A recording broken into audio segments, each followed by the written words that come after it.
nhưng không do mình tự tạo ấy.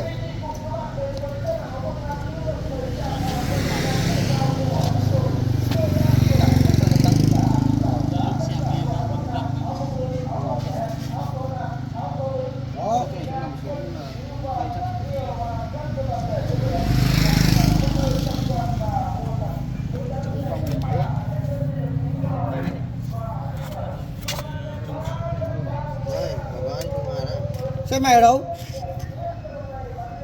Hả? Xe mày ở đâu? Nó thổi nước lên két không? Nó thổi nước lên két à? Nhưng mà cái đánh xe xuống đây anh kiểm tra nào nha.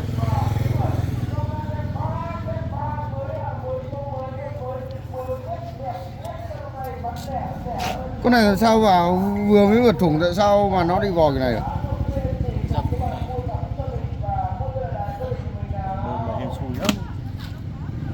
Bên đéo thì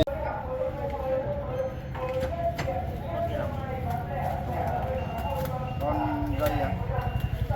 Dây đầu thằng bé.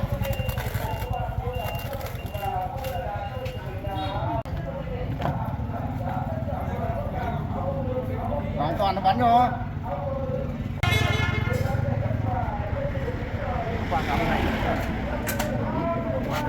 Tài chắn tầm lặng mình đi.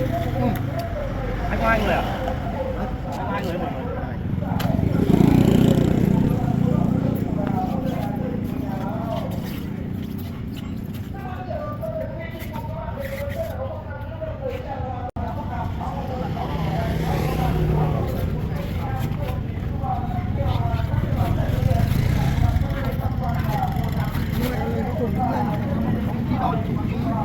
Đâu cái này. Nhìn cái gì đi? Cái này là máy bóc ra nó ra cả cái gì? Nó thế.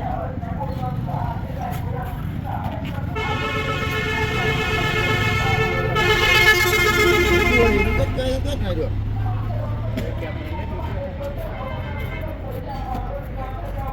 Mà lốp trước này của anh ấy nên thay đi.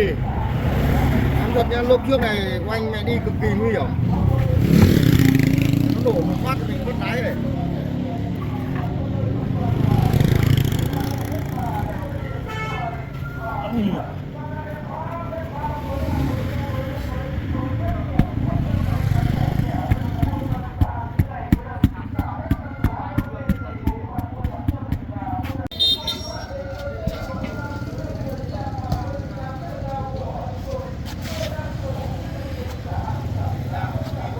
Tớ nọ về phê không?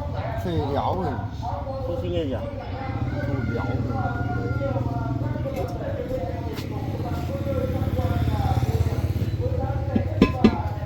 Sao đéo thằng gì?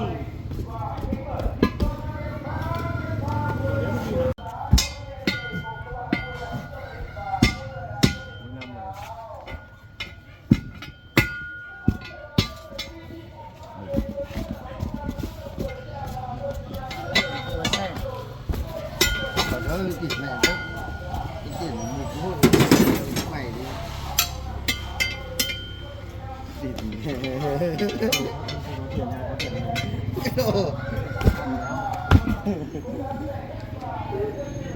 Và hôm qua là anh đi về hôm qua là bóng gì Mua con nào? mấy em mua lại gì hả? Mua con nào? Còn ở dưới kia cơ. Nếu mua thì chúng mày coi thường nữa. Đập chân người đó. Mua đi. Nhau ra đồ nó vui.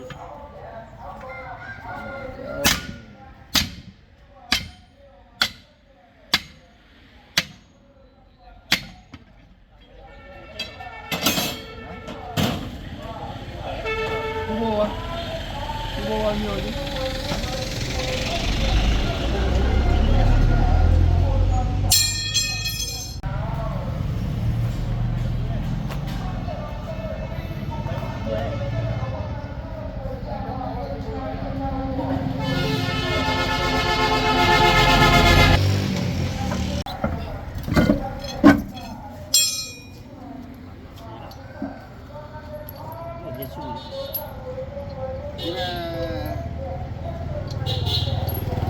Bơm cho kìa trước ở đây bơm cũng được à, nó chả đến đi bơm đây mày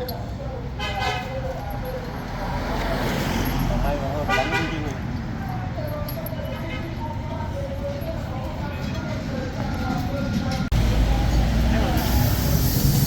bắn súng 3/4 cũng được ấy.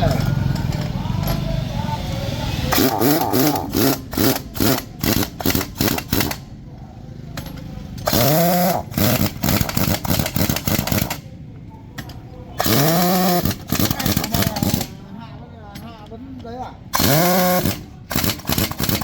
Nó xuống đốt dưới trước hay đốt trên trước? Em không để ý đâu, nghe đốt trên trước sao? Trên trước á? Đây có à? Đốt dưới trước. Hình như là em chả nhớ.